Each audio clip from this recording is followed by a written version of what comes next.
Well, hello and welcome to the Cricket Nation cast. This is the Women's Domestic Cricket edition, and we're having a look at the Hallyburton Johnstone Shield, the women's 50-over premier domestic competition. We thought we'd take a trip around the country and go and visit the MAs, check in with them, see who's training well, see who's preparing for the season. And we're going to start in the deep south.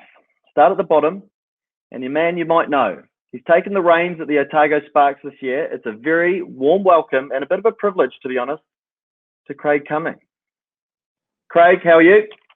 Yeah, good, thanks, James. Hopefully that might be the last time you say the bottom of the island or the bottom of the ladder when it comes to the Otago Sparks. But good to be here. Looking forward to talking some cricket and also some women's cricket. Absolutely. Well, I've just got on my notes here. I mean, we've got a player, an administrator, and commentator, and now a coach. What is it much left for you to do down there, Craig? No, I think this might be the last one. Yeah, interesting. I mean, for those people who know me, I mean, I've played and been in the commentary box for nearly 8 years, but I've always been involved in coaching since I finished playing, and I've had two boys who have played the game, and I've sort of been through with them. But in the last probably 4 years, I've always been involved with Otago cricket, doing certain roles, more around probably just some specialist coaching. And part of that time, I did my level 3 coaching certificate with New Zealand Cricket. So coaching's always been in the back of my mind, and it's something I've always been very passionate about and really wanted to do in the future. The future's arrived with probably just the timing, with the change of broadcast partners with New Zealand Cricket, and that sort of, changed the way I sort of looked at summer, and I thought, well, now's the time. And then the head role came up with the Otago Sparks, and I thought, well, what better time to get actually involved, to be a head coach in charge of a campaign, and also work with some talented athletes who, are keen to learn. So it's sort of just all married up nicely, actually. Yeah, that's right. And how are the Sparks looking? Your initial look, your initial feel of the team. How's everything going down there? That's good. Yeah, I mean, we're underway in a week's time, or this weekend, and it's safe to say, and probably like the rest of the country, we're a little bit underdone, but not because of training, and we've been very lucky. We've been on grass, training well. Otago Cricket have done a great job. But the last 2 weeks, we've been training on really good pitches, and it's allowed me to try and explain a bit about what we're trying to do. And then on the grass, they've been starting to play far more dominating because the surfaces have been good. It's hard to explain. And then they actually they hate going inside now because of the extra bounce, which is really false. And they're a little bit like, whereas in the past, all we've done is train indoors. Yeah. And they create a whole lot of habits that don't help them when they play play a game, because actually the bounce and the pace and all that is just so different. So is that like confidence coming forward as well? Like confidence to standing there and actually be able to hit on the up and not have to always go across the line. Actually, if I stand there and what we're doing lots of work on our base, and then we can actually hit on the up. And the flatter the pitch is, the easier it becomes. We actually just stand there and boom, boom, and actually we're looking to hit the offside, sort of thing. So, yeah, and that just builds confidence. The biggest thing I've noticed with the women's game is they don't play enough, and they have a huge amount of preparation of playing games. And, when I was at the age of some of the members of the Sparks, I might have played close to 400, 450 games of cricket throughout my life. I'm talking to some of our players who have played, sort of 45 or 50. So their pitches aren't there of the game. And that's the challenge, but it's also really exciting because once we start playing and getting more games under our belt, the ability to learn and grow will just go through the roof. But no, we're happy where we're at. We've got some goals for this year that we want to achieve in the Hallyburton Johnstone Shield, which are obviously different than the Super Smash. And a lot of that's around, I suppose, understanding the game, trying to develop and learn every game and get better. But we're excited by it, and I've been delighted with the attitude and the way that the team's been training. It's been fantastic. Yeah, you mentioned the amount of cricket you have played. I mean, you bring a wealth of experience to the role, and I'm sure to the team. Is that something that you're looking to add? Talking cricket experiences. Is that something that you can really bring to the Sparks this season? I hope so. I've got to be really careful that I don't overcomplicate it or just go too fast. I've got to make sure. And the reason I coach is because I want to see athletes develop and fulfill their potential and become good people on and off the cricket field. So that's really important to understand. I've got to be careful. Yeah, it's about the girls. It's about the Sparks and making sure I understand them as athletes, and then my knowledge is imparted. But yeah, there are certain parts of the game I think they've enjoyed my knowledge, especially around training and what we're training and why we're training. They do some things that were interesting that I wouldn't say are actually helping them grow, and it's not their fault. They just haven't been shown otherwise. So we've put a real emphasis on understanding what we're doing at training. We've got to have a purpose to what we're doing at training, and what is the outcomes we want from training. And I think if we get that right, then there'll be some real developments in playing the game. And also, yeah, I mean, again, I'm lucky enough. I've watched and commentated on women's cricket for the last 3 years. I've been involved in the Super Smash and also doing the White Ferns game. So I've grown and learned a lot about the women's game. So, you know, we're all learning together, but it's a long-term goal too. But it's an exciting time, and hopefully, as I say, we all learn and get a little bit better after each game, and I think we will. Absolutely. You mentioned sort of developing the younger athletes. We've had Bella James on the Cricket Nation cast already this season. A word on Bella, and is that one of the team members that you're looking to really develop this summer? Yeah, I think all of them, but Bella's a great example. I think along with not just her, but she technically is as good as any batsman going around in the New Zealand game. It's just giving her confidence and making her believe in herself. And she's lucky because she is technically very good. But if we can just develop some confidence and make her believe in herself and believe that she's good enough to perform, and actually understand the biggest thing, cricket, you fail. I mean, we all fail, and it's not the end of the world. It happens. Don Bradman only ever succeeded 33% of the time, so it's part of the game. It's then when we have a good day, let's make sure we have a really good day. And Bella's a great example of that. But we've got some real talent. It's great for us. Bella's going to be involved in the leadership side of things, and especially in the 50-over game. We've got Polly Ingles back playing for us this year after a year off for the Sparks. She was very close to the White Ferns a couple of years ago, and she's a huge influence. So we've got a good group, and the more experience we can develop in that area, they can help lead the younger girls coming through. Well, then we're going to be better off. But people like Bella, she's a great example of someone who can just get her confidence up. She's got a real future in the game. Absolutely. And probably at the other end of the spectrum, someone like a Katie Martin, great to have around the team. We know what she brings to a team environment. I'm sure you'll be excited to be involved with Marty. Probably some decent chats so far, I'd imagine. Yeah, it'll be interesting because between Katie and myself, I don't know if there's enough time for both of us to be talking. So, no, but great. I mean, Katie's been an amazing servant, if not the greatest servant of Otago cricket.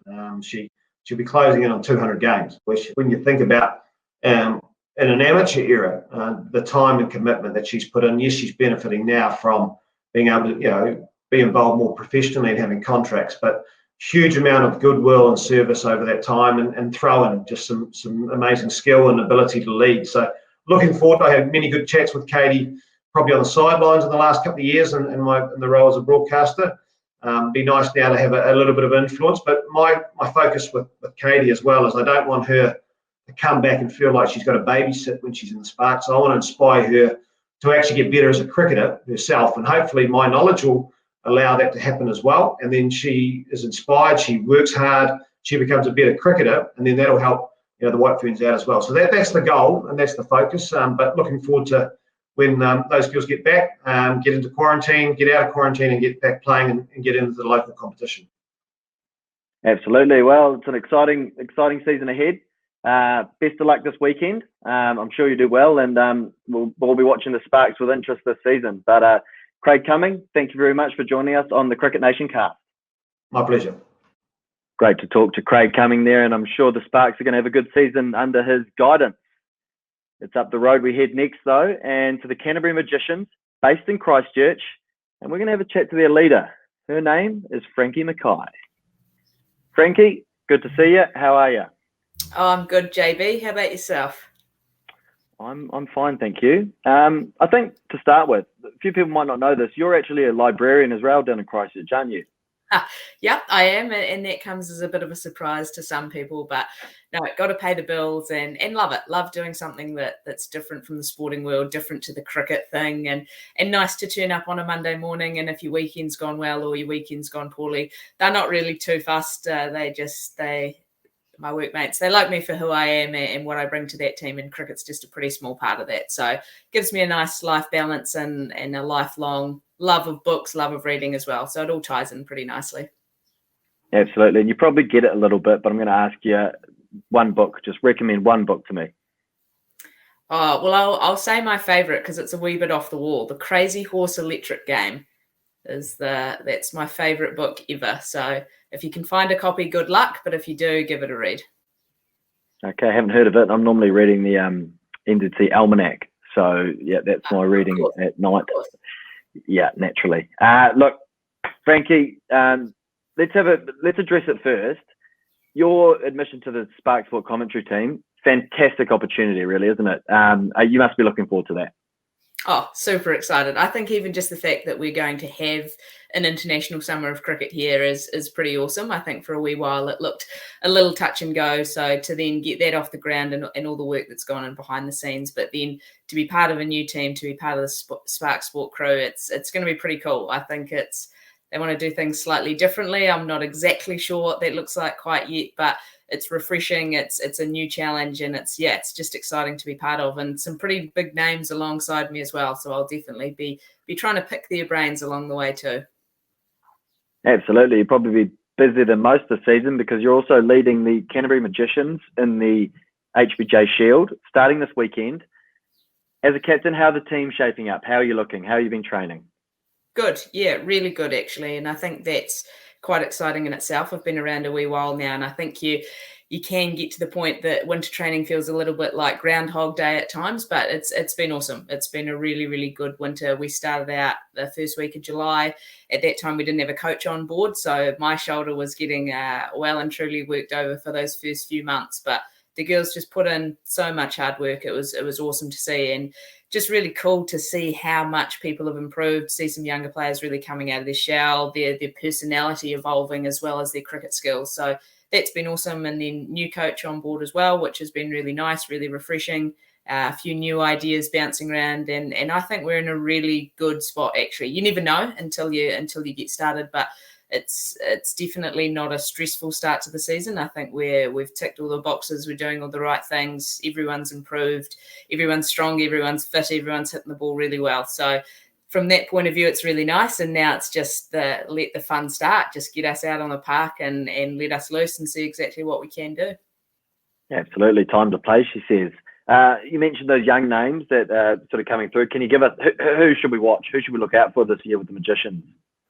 Well, I think probably not necessarily a young name, but one would be Natalie Cox. I think she had a bit of a breakout season last year with the bat, averaged pretty close to 50 in the one-day competition. And look, she's coming off 300s in club cricket so far already this season. So she's hitting the ball like an absolute dream, and I would be baffled if that doesn't continue into the domestic scene as well. And I think she's possibly one that could put herself up for international honours as well if she keeps going like that. But in terms of some young names, I think Emma Kench has worked really, really hard over the winter. She's hitting the ball outstandingly well, been scoring a lot of runs in club cricket, and is likely to get a bit more opportunity this year than she has in years gone past. And probably a young gun of the group is probably Georgia Edge. I think she's just a wonderfully talented young individual, got a really nice outlook on life, just a really cool human to have in a team too. So she's one that might get a little bit more opportunity as well this season, and I think she's ready for that. She's been involved in our squad for a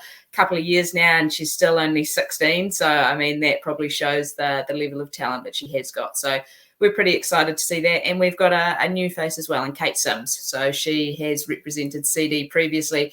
She's seen the light. She's come to the red and black, and we're pretty excited to see what she can do. That's a great wrap. That is a great wrap up, and you've actually got me excited about the Magician season. So, well, bring it on, I guess. You personally, Frankie, I've got a stat down here. You've been a bit of a run machine of late. In the last two seasons, you've scored over 90 in the List A cricket, Hallyburton Johnstone cricket. What do you put that down to? I mean, you've been scoring a lot of runs, and long may it continue, I guess. Yeah, that'd be nice. That's definitely, as a batsman, you always want more. I guess that's the downside to it. You know, you make a big score, and you always want more. You always want bigger. You always want better. You always want to do it again the next week. So I guess the hunger for runs and for scoring lots of them and putting your team in a position to win games, that hasn't really dimmed at all. So probably not hitting the ball quite as nice as I'd like. I think there's a lot of people in our squad who I watch and I think, gosh, I wish I could hit the ball like that. So that keeps me on my toes as well, I guess. But I think for me, it's a bit more of a hard graft than some of the just really out there stroke making that some of the girls possess. But that's exciting in itself. And yeah, I guess for me, it's just been, you get to that place, I've got a few miles on the clock as well, and you just get to that point that cricket, it's not easy, it's never easy, but the body knows what it needs to do.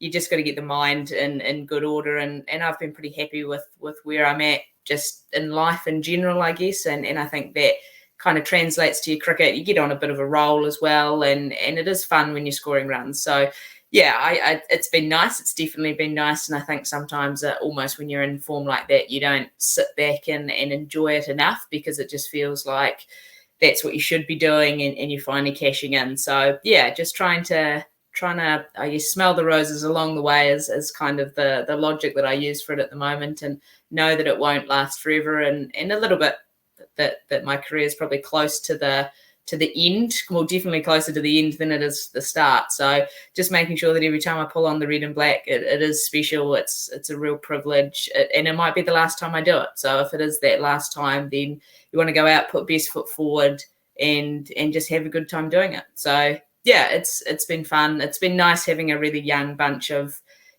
players as well who are at a really cool point of their career that hopefully I can help them out, make their life a little bit easier, help them along, give them a few pointers along the way, and we should be in pretty good stead. So yeah, long may those runs continue. There's no big secret. It's just a lot of hard work over a lot of years, and finally just getting to a point that I'm pretty happy and content with things, and pretty clear about how I want to go about it. Absolutely. Well, we're expecting another average of over 90 from the Cricket Nation cast, so we'll be checking in. No pressure. But look, Frankie, that's fantastic. You've given us a great rundown of how the Magicians are looking. We wish you the best of luck for the coming season this weekend starting, and also personally looking forward to hearing you on the Spark Sport commentary team. So I'm sure it's a big season for you on and off the park, and thanks very much for joining us on the Cricket Nation cast. Hey, no worries, JB. Thanks for having me, mate. Rightio, we jump over the Cook Strait now, and it's off to Wellington, the Wellington Blaze in particular, and a very warm welcome to Dee Doughty. Dee, how are you? Good, thank you, James. How are you going? I'm not bad, thank you. I'm not fantastic background there with Dee. A few houseplants, is it? Yeah, I mean, as much as I'd like to take credit for them, they're not actually mine. But yeah, I thought a bit of a nice change of scenery in the background. Absolutely. Keep some moisture in the air, is it? I'm not really sure what the benefit of them is, but fantastic stuff nonetheless. It looks good, I think, anyway. So aesthetically very pleasing.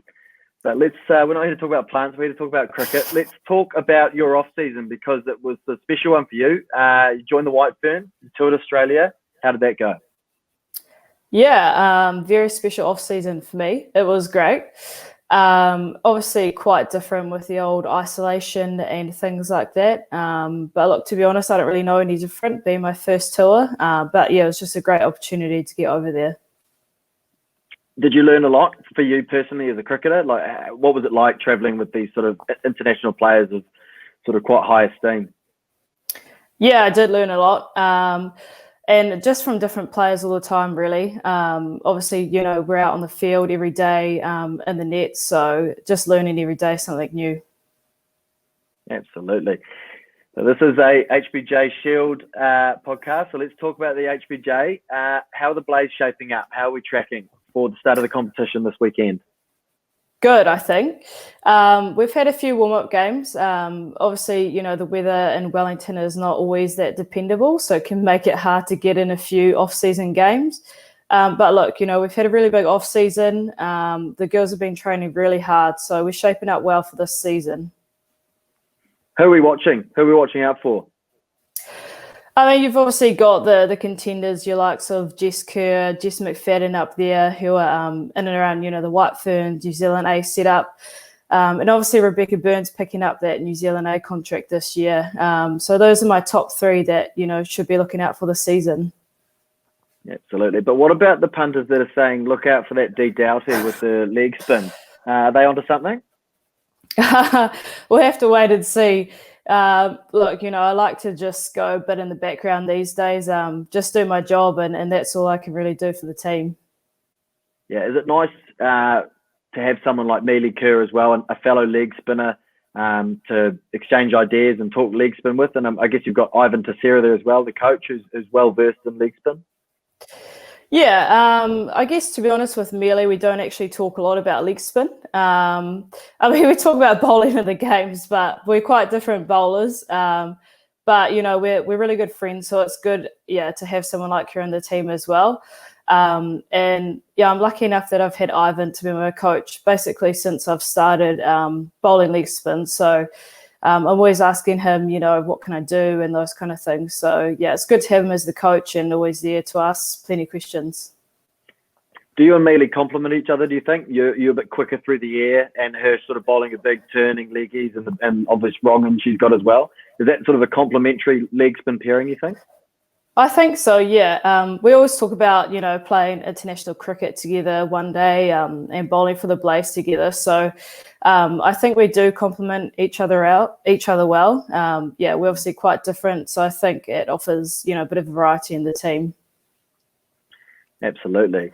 And what about that Welly culture? I mean, walking around the basin, you can sort of get the sense that the Firebirds and the Blaze players really, truly do enjoy each other's company, know each other well, and there seems to be a nice camaraderie between the two teams down there. Yeah, definitely. I think it's something that we've really worked hard on the past few years. Probably helps that we all like to enjoy a good piccolo at prefab. It's nice that we can bump into each other, have a conversation, and it's not like we're complete strangers. So, it's really nice culture down here. Absolutely. So that's you opting for the piccolo rather than the flat white, is that correct? Yeah, it was actually Mealy who got me into the piccolos. I'm a bit of a piccolo snob these days. Is that controversial amongst the team, do you think, or? No, I think most people have actually opted for the piccolo these days, and it seems to be a bit of a Wellington culture. Okay, well, it's interesting. Hopefully a few more piccolos this season should be good. Quick pick, are the Blaze going to win the HBJ? What are we looking at? Yeah, of course. I mean, I can't say no, can I? It's something I can, but I'm not going to. Look, it's something we've worked on for a long time. We haven't won it in a few years, so it's something that we all talk about all the time is winning the HBJ title. And we're looking really good. So hopefully, this year we can kind of bring that back. Absolutely. Well, on that confident note, I think we'll leave it there. Thank you very much for joining us, Dee Doughty. We look forward to watching you and the Blaze this season. No worries. Thank you. Rightio, it's off to the middle of the North Island next and checking in with the Central Hinds HBJ Shield captain. It's a very warm welcome to Anlo van Deventer. Oh, there we go. We're on. We're alive. Anlo, how are you? I'm good, thanks. How are you going? I'm not too bad. First things first, how did I go with the name there? Yeah, look, it is a tricky one, especially for Kiwis. So you've actually nailed the first name, which is good. But the last name, actually, if you do say it correctly, it's actually van Deventer. That's pretty challenging. So it's not often anyone really gets that right. Okay, well, to work on for me, but I'm happy I got the first name at least, so we're halfway there. Central Hinds skipper, congratulations. How you been in the off season, Anlu? How are things tracking for you? Yeah, good. I think I actually really enjoyed having probably like the longest off season we've ever had. But it was great. Like COVID came at a good time, good mental break from actually some time away from cricket, which for me, most people know I probably spend too much time thinking about cricket. So yeah, having the extended break, I've really enjoyed it. Absolutely loved it. Fantastic. And viewers might not know, you're actually a physio as well, so you work as a physio. Does that mean never injured? You're never injured? I hit 27 next week, and I think the body's starting to really, really hate me with all the cricket. So I think this year I've never had the most amount of niggles, so I'm really starting to feel the age. I think I'm firmly in the oldies category in our team. Absolutely, but you've got to, I imagine, juggle work and training, leading the side. Do you find that difficult, or is that just that's all part and parcel of it really for you at this stage? It's definitely challenging. Like, it's not an easy one, but I'm also one of those people that just love to be busy. So I guess in the off season, I spent a lot of time working. I work with Auckland University Rugby Club. So I'm spending my winters with the rugby boys, running up and down the sidelines, and there's definitely some good off-season entertainment for sure. And then currently spending some of my free time actually doing my masters as well. So it's a good break actually away from cricket. It keeps my mind busy. I think there's plenty of time in the season to think about cricket, so it's good stepping away from that actually. Absolutely. Just quickly, what's the masters in? Sports physio. So yeah, hoping to get linked with some professional teams long term. Yeah, that's the plan. Oh, well, there you go. There's the vehicle. Use the Cricket Nation cast for employment opportunities. We're not shameless. We'll do that. So anyone, professional teams up there, unlose your physio. Ready. Yeah, call me. Let's look at the team. How's the Hinds shaping up this year? Yeah, give us a rundown of the team.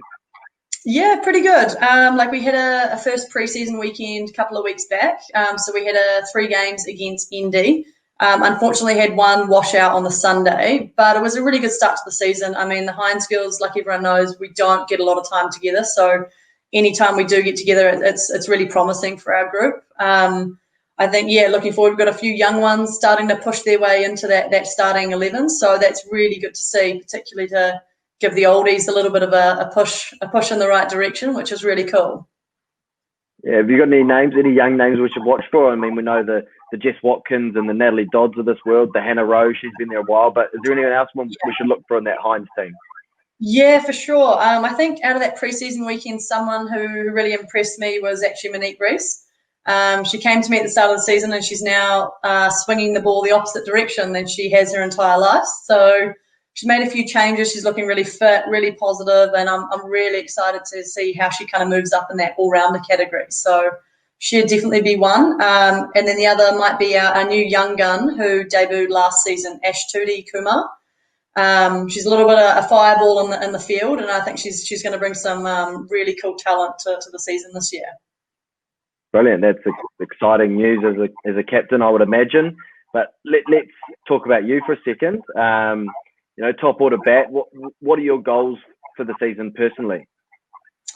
To be fair, this season I've tried to really simplify things. I think a lot of people know I tend to overthink and overanalyze. So this season the goal is to just play it simple and go game by game and just try and complete my role for the team. If I'm getting runs, then it's going to help my team be successful in the long run. So trying not to get too caught up in the bigger picture and just take game by game and really look to put my team in the best position that I can.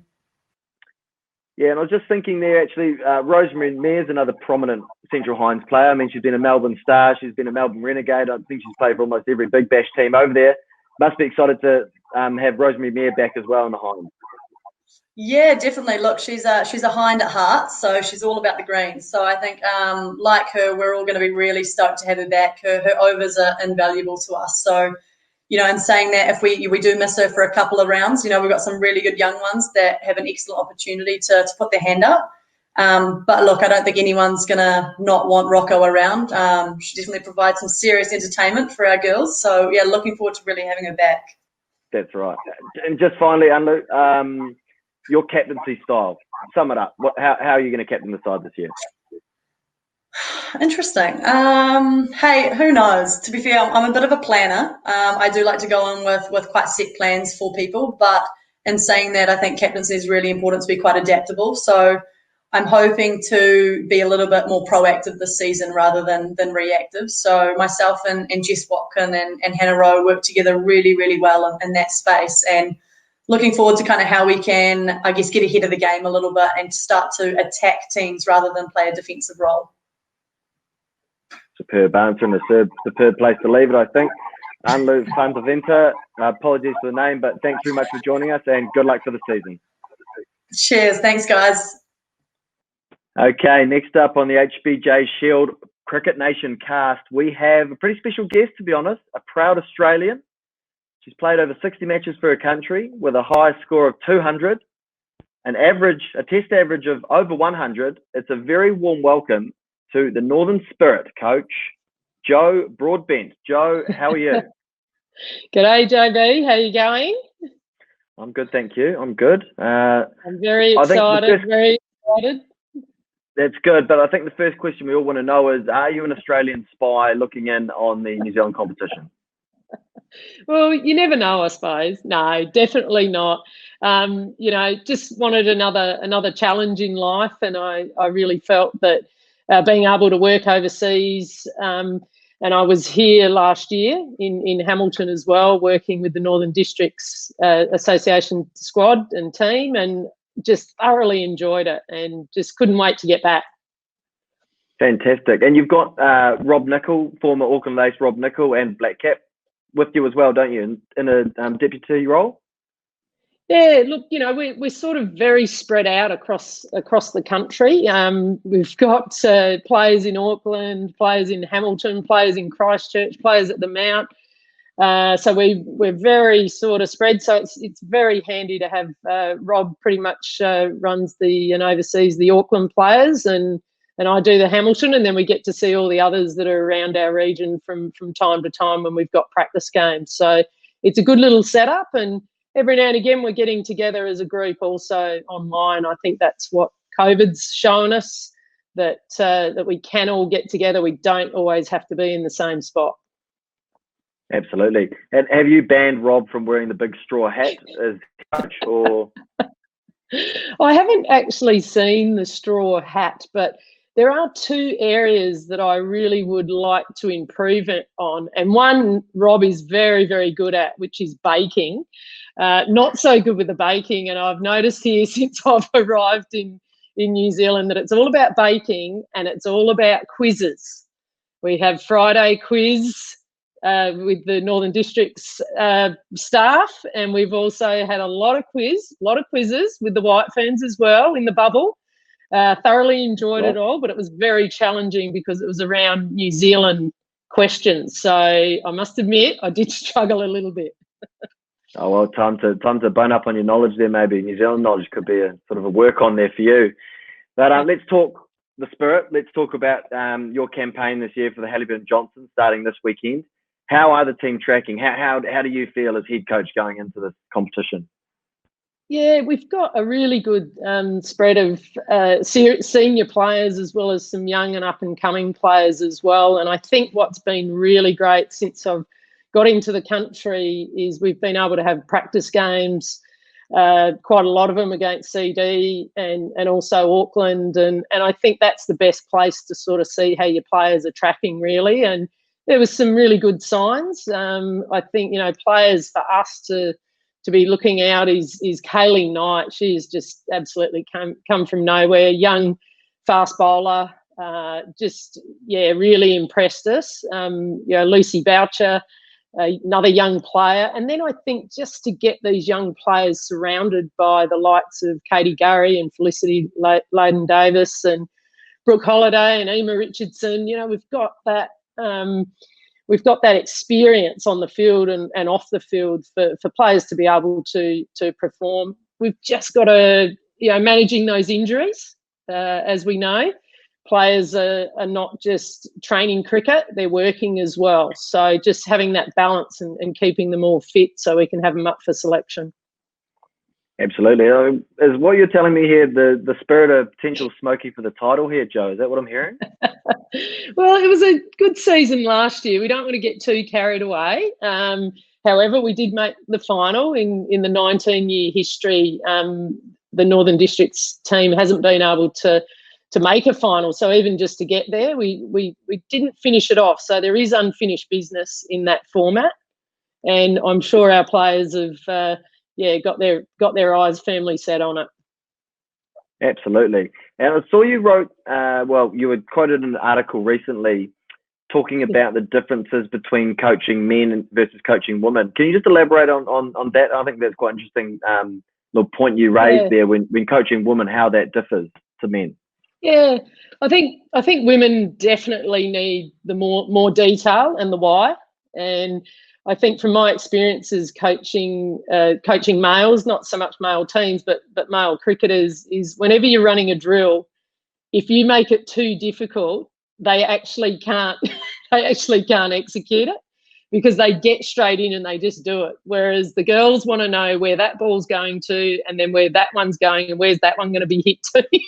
So it's almost like the structure of things. The girls want to have a dry run with everything, whereas the boys just go in and just get the business done. But sometimes they can be overloaded. So it's a bit of a mix and a match there. But you can also, I've also heard it being told as asking, tell the time on the watch, and the girls will want to know how the watch works, but the boys will just take the time and that's it, move on.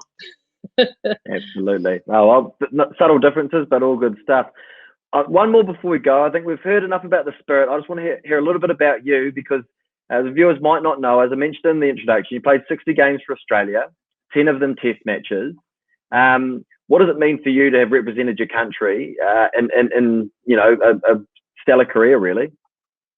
Yeah, look, I didn't start until I was early 20s, so I started cricket quite late and wasn't really aware of an Australian team. And then when I sort of got there, I thought, wow, this is exciting stuff. And I think competing against New Zealand for so many years, I think one of my highlights at the moment, though, JB, is New Zealand beating Australia in the last series, and just being a part of that group when that actually happened. And to be able to share that win with the New Zealand team was great. And I know they keep reminding me of the 2000 World Cup as well, which was another loss to Australia. But it's all good fun, and it's been such a journey, not just from a playing point of view, but also from a coaching point of view. I've just enjoyed pretty much every day of my life doing cricket. It's just such fun.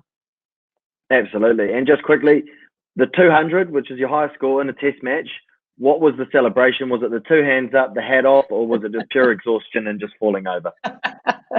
Well, it was on the day 3. So I think I'd been batting for almost 3 days. Mel Jones and I had batted all day of day 2. So I think there was a little bit of exhaustion in it. But look, excitement. It was there was a little bit of a clap at 193, and I thought, oh, is the scoreboard wrong? The players seem to be going off. Lucky there wasn't huge celebrations with that, because it was the 193 which passed Denise Annette, who was the current holder of the highest score in Test match. So I just love playing, and you want your team to win every time. But it is a memorable moment. I also had my mum and dad were there, so I think it's on a Super 8 movie somewhere, JB.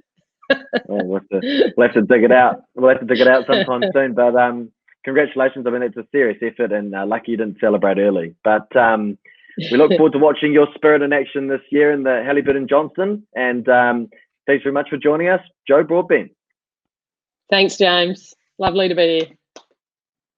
Okay, it's off to the Auckland Hearts next, and a product out of Epsom Girls Grammar School. It's a very warm welcome to Bella Armstrong. Bella, how are you?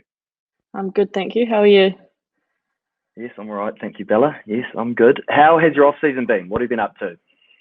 It's been good. A bit interrupted due to lockdowns, but the team's been working hard behind the scenes, which has been pretty cool.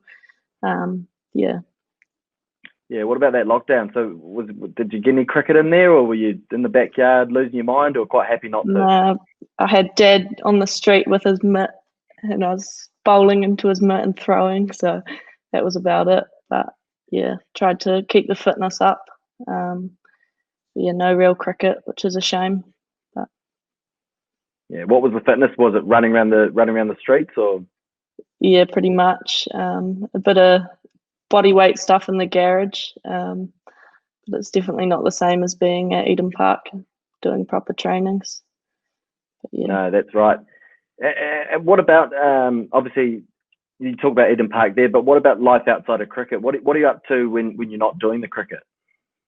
So I'm studying physio at AUT on the North Shore, exams have just finished, which is very nice. And then also working a bit with the Year Girls program, which is an initiative the New Zealand Cricket have started up, which is very exciting for the future of women's cricket and keeping the numbers growing. Yeah. As a female cricketer, do you feel that's all part of it? You want to give back to the game, and obviously you've got a little bit of status profile now playing for the Hearts. Is that something you like to do? Yeah, definitely. The more we can get our faces out there, the more everyone starts to recognise us and the conversations start being had and all that. So yeah, no, definitely try to get around when I can, whether that's prize givings or coaching or whatever. But yeah. Absolutely. Well, this is the Hallyburton Johnstone podcast. So let's talk Hallyburton Johnstone. How are the team looking? How are the Hearts shaping up at this stage? We've had a few injuries over the off season, which is unfortunate, but we've definitely still got a lot of competition for spots on the team, which is pretty cool. It shows the strength and the depth of the squad we've got. Team's tracking very, very well. I think we're feeling quite good going into the first round this weekend. But yeah, hopefully we can just get out on the field and show what we've been working on over the last few months. Yeah. Absolutely. Especially with no white ferns. That's right, and that provides an opportunity, doesn't it? As an Auckland side, do you feel pressure given the performances in recent times? I mean, you're always in the HBJ. You're either winning it or there or thereabouts. Is there pressure on the side? Do you feel that? I wouldn't say pressure. I think we enjoy that, the competitiveness of it, and knowing that we can do very well in it. We always strive to be top in the HBJ. So yeah, I think it's probably more of a expectation that we put upon ourselves, rather than like external pressures from the coaches or anything. Yeah, but I think we're a very competitive team, competitive individuals, which probably all comes together to help. But yeah.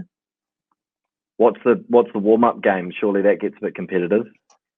Oh, we played tennis volleyball and youngies versus oldies. It's a absolute shocker if the youngies win. The rest of the days, the oldies can't talk to us or anything. So you're a member of the youngies? Yeah. Who else are we working with in the youngies? Who should we look out for in this Auckland Hearts side this year? I think Molly Penfold's a very exciting prospect of the future. She's a quick bowler. She's tracking very nicely. Yeah, she's definitely an exciting one to watch. And then obviously the likes of Fran Jonas, who's been around for a season, but is just continuing to develop her game week in, week out. I didn't even know she could get better, but she's still making progress. So it's pretty cool to watch. Yeah. There's probably a few people looking out for Bella Armstrong as well, because I need to bring it up. The 7 for 18 off 9 overs against the Otago Sparks in 2019, that included 4 maidens. Now, that was a national record for both men or women, the best figures ever in one-day cricket. Can you tell us a bit about that day and how it all sort of happened?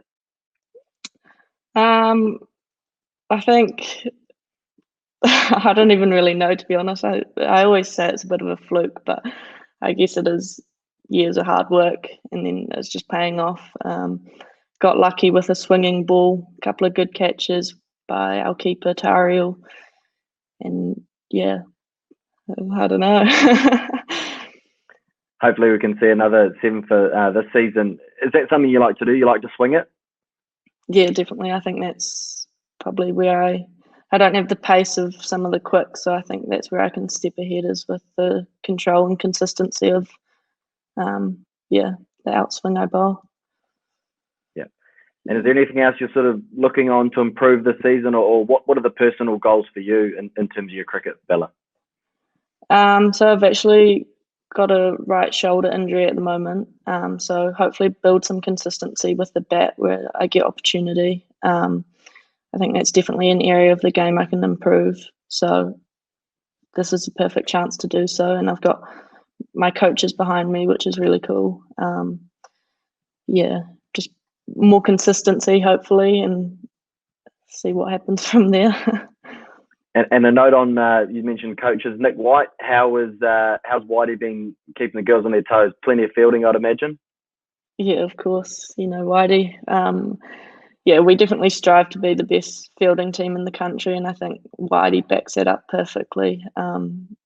We're lucky to get on the Eden Park outer oval, so we'll swap out a normal training session every once in a while for a 2-hour fielding session, which sounds a lot, but everyone loves it. He makes it fun, and yeah, I think it shows on the field, which is pretty awesome. But yeah. Absolutely, plenty of fun. I think that's where we'll probably leave it. Thanks very much for joining us, Bella Armstrong. No worries.